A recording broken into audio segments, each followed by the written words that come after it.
شما این نقش برجستتون رو نه فقط برای حزب ما، برای جریان ما، برای کمونیسم و مارکسیسم این دوره ایفا کنید. ما برات آرزوی سلامت و موفقیت بیشتر میکنیم و من از طرف کنگره ازتون خواهش میکنم که بفرمایید بیاید استیج که امکان بدید به ما که حضوری قدردانی بکنیم از نقشی که داشتید و از درجه عزیزی و دوست داشتنی که برای ما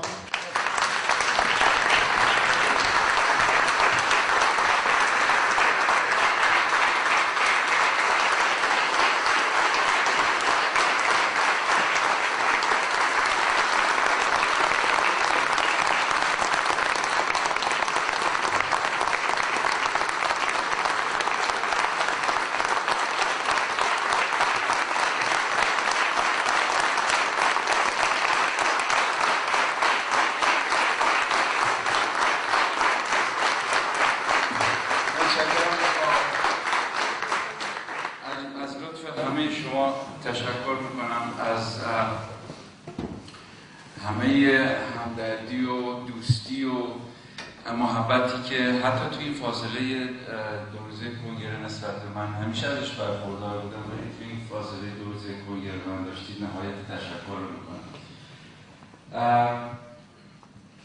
یکی از دوستان، یکی از رفقا اینجا گفتش که از احزاب دیگه بهش زنگ زدن گفتن که فلانی نیست دیگه. من میخواستم بگم که میخواستم از قول مارک توین بگم که راجع به شایعه مرگ من یه ذره مبالغه شده. دلشون رو خوش نکنم که من هستم.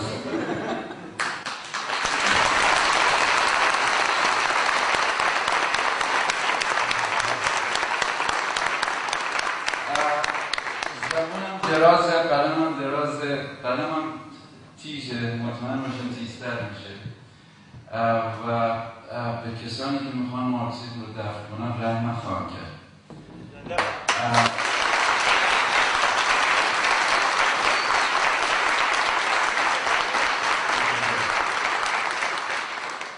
برای من کار کردن با رفقایی که الان چند ساله، من وقتی که به حزب کمونیست ایران تأسیس شد در واقع از سال 61 62 که از تهران اومدیم کردستان و کنگره مؤسسه حزب کمونیست ایران بود و همون وقتا دیگه با خیلی اصطلاح زیادی از این رفقا از اون وقت میشناسمشون و نمیتونم بگم که چه توصیف کنم که چه نقشی لااقل چه نقش مهمی تو زندگی سیاسی من، تو زندگی فکری من، تو فهم من، تو شعور من، تو خودآگاهی من، تو فهمیدن جامعه، تو همه اینا داشتم. یه بار تو یه جلسه گفتم که شخصا خودم رو همونقدر مدیون منصور حکمت میدونم که مدیون بسیاری از رفقایی که اینجا نشستن و بخش زیادی از رفقایی که اینجا نیستن، حتی امروز جای دیگه هن یا جونشون از دست دادن یا جای دیگه هستن. واقعا مدیون و به خصوص مدیون رفقایی هستن که اینجا هستن و ازشون آموختم، ازشون یاد گرفتم، قدرت ازشون گرفتم و خوشحالم اگه نقشی ایفا کردم در تقویت این سطح. من فکر میکنم که این کنگره هر کی نگاه کنه باید یه چیزی رو تو ببینه، به روشنی ببینه و هر کسی انصاف داشته باشه، واقعا انصاف داشته باشه. در این نمیخواد موافق ما باشه، نمیخواد از ما خوشش بیاد، میخواد هر چیزی را تو ما فکر کنه. از این کنگره نگاه کنه دو پدیده رو میبینه. یه پدیدهش اینه که کدوم حزبی امروز تو دنیا، کدوم واقعا یکیشو اسم ببرین، از احزاب بورژوایی تا احزاب کمونیستی، احزابی که به خودشون میگن کمونیست، یکی از آدمایی که به هر حال چه جامعه چه خودمون جامعه چون حزب انداختتش جلو و سالها خودش تداعی کرده میاد میگه به هر دلیلی همچین مشکلی چون پیش اومده احساساتشون نشون میده، محبتشون نشون میده، در میگه سر کارش. به نظر ما نداریم و کم نگیریم قدرت کادرهایی که اینجا نشستن و فضایی که اینجا نشستن و جسارتشون. میخوام تأکید کنم رو جسارتشون و جدیتشون توی سیاست. این نه محفل تملق خوششون میاد. من محفل کسانیه که قربون صدقه صبح تا شب قربون صدقه هم میرن. به نظر من این نشون داد چقدر این آدم ها جدی هن. و چرا این آدم ها مهمن، چرا بقیه مهم نیستن. تئوری به کنار، ایدئولوژی به کنار، آدم های با این ظرفیت تو سیاست ایران وجود ندارن. من بهتون تعهد میدم که وجود نداره. در نتیجه میخواستم به کنگره تبریک بگم. من این مسئله رو از روزی که برام پیش اومد با دفتر سیاسی و پلنو مطرح کردم، گفتم یه مشغله واقعا یه نگرانی جدی‌تر از اینی که برای خودم دارم که خیلی نگرانم، اینه که این تبدیل بشه به مشغله پلنو، بگم کنگره. و این رو خیلی ضربه بزرگتری از اون میبینم، اتفاقی که افتاده میبینم. و به نظر من کنگره جوابی داد که شایسته این حزب بود. نشد مسئله کنگره. به این معنی نیست که کسی به اصطلاح مسئلهش نبود یا نه، اصلا اینطوری نبود. نشون داد قبل از اینکه جمع کسانی باشه که منو دوست دارن، یه مجمع سیاسی بسیار جدیه. و من تبریک میگم و فکر میکنم که دستاورد بزرگی بود. گفتم حزب حکمتیست شاید تو تاریخ احزاب سیاسی و اپوزیسیون اولین حزبیه که با این مشکل با چنین مشکلی پیشاپیش روبرو شده و داره راست راه میره، با قد افراشی داره میره به جنگ این واقعیت و کمر خم نمیکنه یا نمیخواد خم کنه. و به نظر من این رو هیچکی نداره. کدوم حزب اپوزیسیون همچین قدرتی رو میتونه از خودش نشون بده؟ کدوم ترکیب کادرهای کمونیست یا بورژوا یا هرچی همچین ترکیبی رو میتونن، همچین ترکیبی رو میتونن از خودشون نشون بده؟ حزب کمونیست کارگری ایران بعد منصوریان نتونست این صلابت رو از خودش نشون بده. نتونست، نذاشتن که این صلابت رو از خودش نشون بده. و به نظر من کادرهایی که امروز اینجا نشون دادن کی اون و حتی اون وقت حق داشت.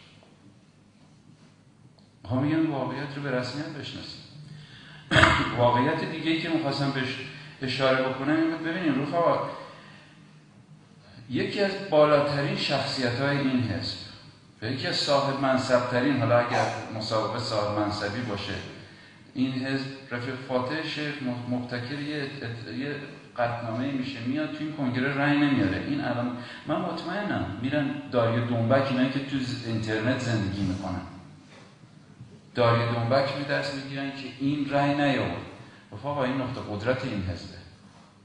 به عکس این نقطه قدرت این حزبه که هیچ مطلقاً انجمن تعلق متقابل، مطلقاً محفل کسی میشینن گوش میکنن، یا قانع میشن یا قانع نمیشن. مهم نیست کوروش مدرسیون قرار آورده، فاتح آورده یا عضو جدید حزب از اون گوشه آورده. اصلاحی و رفیقمون راجع به این که دو پلنوم رو اضافه کنیم رو تصویب کردن، اصلاحی رفیق فاتح رو تصویب نکردن. چی قدرتمندتر از این حزبه؟ یه سنت کاملا سیاسی. داغ‌ترین بحث‌ها راجع به مسائل کردستان شد. حزب نشست خونسرد داد بحث کرد و نشون نه کردستان، همه بحث‌ها نشون داد تو این حزب آژیتاسیون نمیبره، تهییج نمیبره. مردم فکر میکنن یا قانع میشن یا نمیشن و اگه کسی قانع نکرده باید بره بیشتر زحمت بکشه. عصبانی بشیم از دستم آژیتاسیون بکنیم، به شور بیایم.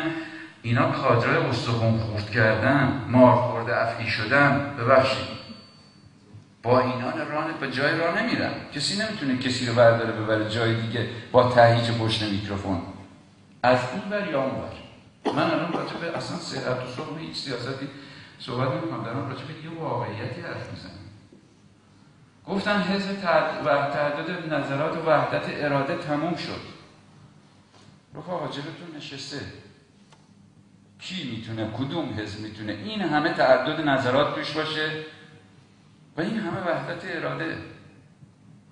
کی میتونست با این همه تعدد نظرات وایس جلوی این موج ارتجاعی که تو جامعه ایران راه افتاد و هزیمت آدمایی که به اسم چپ لنین میخوان انسانی کنن برای دن خودشون رو بپوشونن؟ گویا لنین انسانی نبوده، انقلاب اکتبر کم انسانی بوده. میتونن این کارو بکنن؟ بذار به یکی از این دستاندازا بیفتن ببینم میتونن، ببینم چه جوریه دیگه. حزب اگه کسی میخواد حزب ببینه، حزب سیاسی اینه. به مهم نیست هر کی بیاد و اون وقت واقعا همه ما مهمون کسایی که دعوتشون کردیم بیان اینجا به عنوان مهمون شرکت کنن، انصافا اگه لابد فردا پس فردا فیلمای کنگره میره رو اینترنت لااقل یا از جایی اگه بشه پخش میشه، واقعا منصفانه نگاه کنن. اگه میتونستن، اگه تو این کنگره شرکت میکردن، شانس نداشتن مردم ملت رو قانع کنن به یه چیزی رأی بده یا نه رأی نده، همه میتونستن این کارو بکنن. اونا یا صمیمیتشو نداشتن یا جربوزهشو ندارن از پشت مانیتور و کیبورد باشن بیان تو آدمای زنده بشینن، تلاش بکنن، قانعشون کنن، جدل بکنن، بذارن انتقاد بهشون بکنن، جواب انتقاد بدن و جنگ بکنن. قانع کردن آدما پروسه جنگ کردنه که توش زخمی میشین. کسی که از زخمی شدن میترسه هیچ وقت جنگ نخواهد کرد. و اینا جنگ نمیکنن. دنیای جنگ شده کیبورد و مانیتور و فیسبوک و که هیچ تأثیری توی جای دنیا نداره.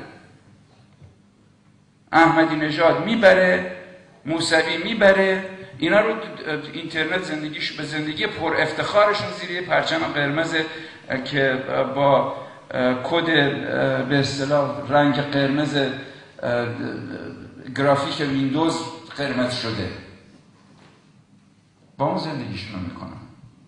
به نظر من این حزب نشون داد که ترکیب کادر و ترکیب رهبری که این قدرت رو داره.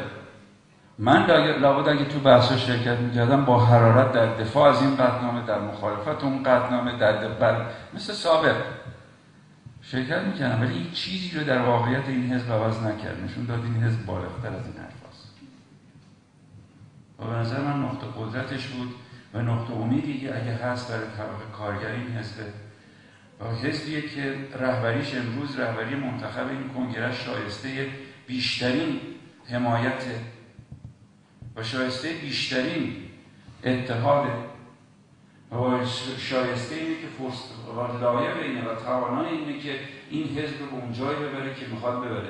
توشون اختلاف حتما هست، فقط یک فرقه احمقانه از خودرازی توشون اختلاف نیست، فقط فرقه دراویش پشت چیز توشون اختلاف نیست. کسی که توش اختلاف نیست مطمئن باشیم قبل از هر چیزی حزب نیست، اصلا سیاسی نیست. یا یه محفل 3 نفری هم دور هم میشینن اصلا تعریف میکنن و یا اینکه یه دیگه پشت اینترنت زندگی میکنن. تازه اونم اینترنت تازه برای اینکه طرفو نمیبینه جسارت پیدا میکنه، تند حرف بزنه، کند حرف بزنه، دخالت بکنه. سیاست جسارت میخواد رفاق. و من به دنیای بیرون میگم جسارت رو از این جماعت یاد بگیرید. جسارت سیاسی رو از این جماعت باید بگیرید که تازه ترین عضو حزب اصلا مسئلهش نیست که پاش در مقابل رئیس دفتر سیاسی و بلند پایه ترین مقام این حزب وایس بحثش رو بکنه و اونم جوابش رو بده و نصیحتش نکنه، برابر باش بحثش رو بکنه و کسی دلخور نشه و کادرای این حزب به روی هم داد بزنن، تهییج بشن و کسی بعدش بشینن تصمیمشون رو بگیرن و سیاستی رو که تصمیم میکنن با هم اجرا کنن. این رو من باور کنیم تو تاریخ چپ ایران نداشتیم. تو بخش زیادی از این تاریخ من زندگی کردم، دیدم، نداشتیم و نیست. دارم خودتون رو دست کم نگیرین. میدونم نمیگیرین، هم احتیاجم به این نداره من بگم نگیرین، ولی به نظر من این کنگره شاهد این امر بود. گفتن جریان سبز ما رو گویا ایزوله کرده. خب کدوم جریانی که طرفدار سبز میتونه این جمعیت اینجا، در حالی که اینترپل، جمهوری اسلامی ها همه چیزش کردن، جمع کنه، فقط جمع کنه برای اینکه حرفاشو گوش کنه. کو ما ایزوله شدیم؟ کی ایزوله شدیم؟ به هر حال خواستم بگم این کنگره نقطه امیدیه برای من، برای همه و میخواستم تبریک بگم بهتون و دنیای بیرون دید که این کنگره بدون کوروش مدرسی هم یک کنگره کمونیستی یا جدی ترین آدم هست و داره زندگیشو میکنه و رهبریش وایساده مثل شاخ شمشاد به کوری چشم همه. این جنبش رو با آخرش باید رسوند و خواستم بگم که از فرصتی که تو چند ساله گذشته به من داده شده واقعا تشکر کنم. افتخاری بود برای من و هنوزم افتخاریه که هیچ کس دیگه نمیتونه بگیره و هر کی بیرون از حزب، هر چی تا امروزش که من هستم، هر سیاستش، هر اقدامش، کردستانش، داعش، خارج کشورش، هر چی بوده، من مسئولیتشو میپذیرم، از همش دفاع میکنم و در مقابل همش جواب دارم. و کسی اگه فکر میکنه من جوابش میدم، شما نگران نباشید. گفتم زبان من واقعا دراز و فلان قلمم کار میکنه و کیبوردم هم زنده است کار میکنه. هرچند از اینترنت خوشم نمیاد ولی بالاخره مجبورم اونجا میکنم. به هر حال خواستم بگم که نهایت افتخار بود برای من، هنوزم هست و هنوز راه زیادی رو داریم، کنار هم داریم پیش میریم. به قول باب دیلن خداحافظی در کار نیست، فردیول آرزوی موفقیت متقابله برای هم دیگه و هستیم کنار هم و جنگمون میکنیم و کنار هم شمشیر میزنیم و مطمئن باشیم تا اون قدیم که من زورم برسه شمشیرم کار خواهد کرد و زبون درازم کار خواهد کرد. با تشکر از همه شما برای